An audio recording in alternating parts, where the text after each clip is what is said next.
السلام عليكم ومرحبا بكم في حكاية ما قبل النوم.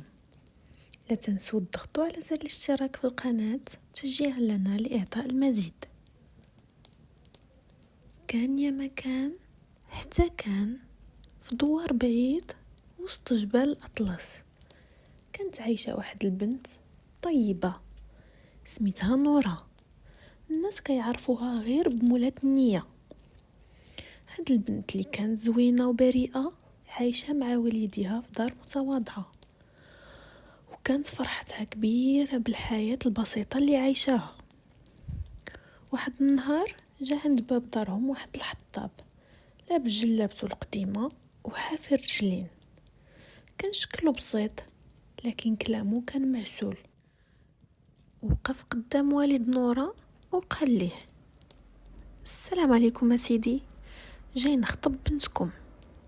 سمعتها وصلتني حتى المدينة. الأب اللي كان فرحان بالخطاب اللي جاو قال له: مرحبا بك ولدي، دخل تفضل جلس معانا. ملي جلسوا سولو: واش خدامة ولدي؟ بغينا نعرفوا شنو غادي توفر لبنتنا.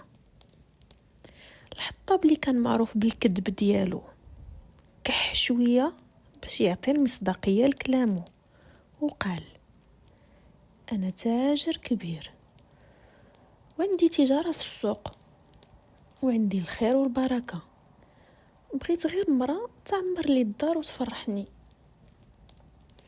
الأب شاف فيه وقال: إلا كان هادشي صحيح راه بنتنا ليك، ولكن خاصنا نعرف أنك تقدر تحمل المسؤولية.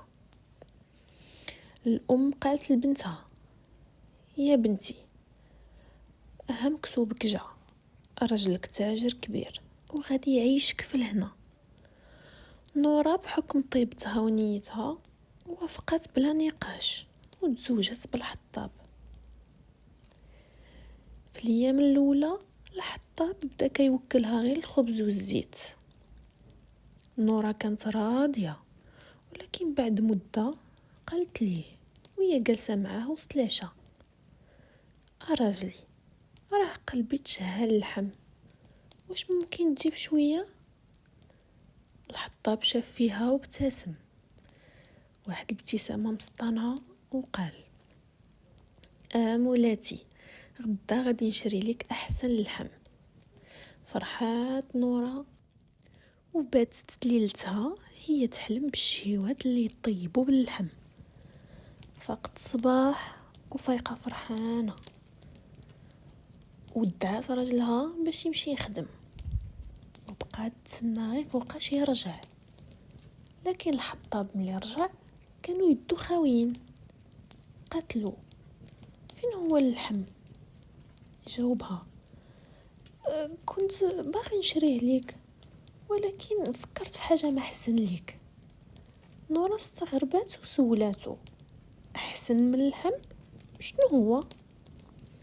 قال ليها: غادي نشري ليك الذهب باش تفرحي وتباني قدام كل نساء. مولات النية فرحات وقالت: الله يعطيك الصحة يا رجلي، داير الخير معايا. وباتت ليلتها تاني تحلم بالذهب وكي غيجي عليها. فاقوا الصباح ومشى الحطاب خدمته وهي كتسناه فارغ الصبر. لكن نهار كامل هو خدام في الغابة، وملي رجع للدار في الليل يدي خاوين. سولاتو نورا وهي متحمسة: فين هو الذهب راجلي؟ قال ليها: الغالية، غير صبري، عوض ما نجيب الذهب شريت لك رياض في المدينة، غادي يكون دارنا وبلاصة زوينة تسكني فيها. مولات النية فرحت بزاف وما شكتش في كلامه. الحطاب شد مرتو وداها الرياض اللي كان مهجور في الخلا.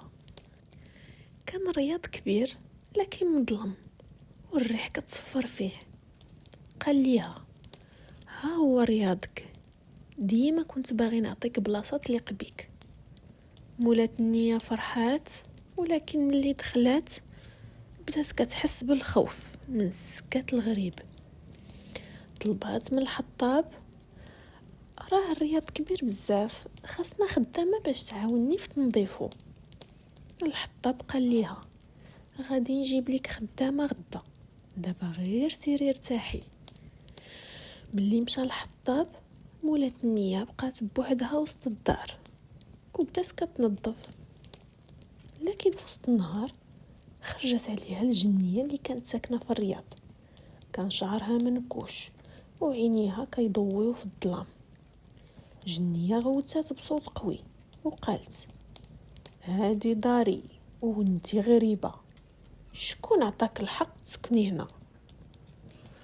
نورا كانت طيبة لكن ما كتعرفش الخوف.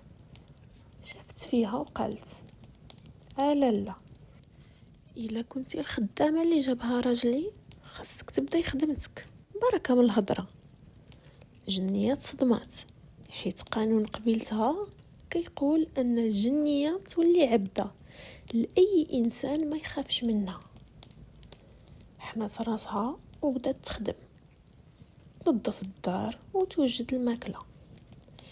بعد ايام من الخدمه الجنيه تعبات وقالت لنورا: امولاتي، بغيت نشري حريتي، نعطيك قله ديال الذهب، واش موافقه؟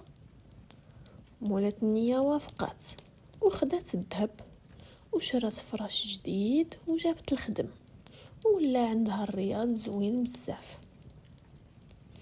كانت كتقول الجنيه: راه راجلي اللي شرى لي هاد الرياض الله يرضي عليه، راه انسان طيب.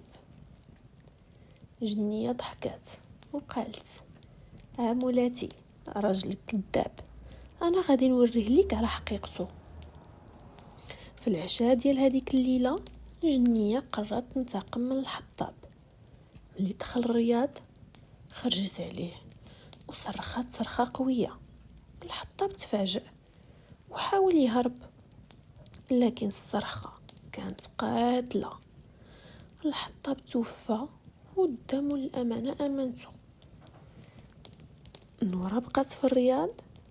بعد العدة ديالها جاء الملك الحقيقي للرياض، اللي سمع القصة وعجباتو طيبتها ونقاوة قلبها، وقرر يتزوج بها وعاشت في الخير والخمير. ومن داك النهار الناس في الدوار كيقولوا: مول النية ديما يربح.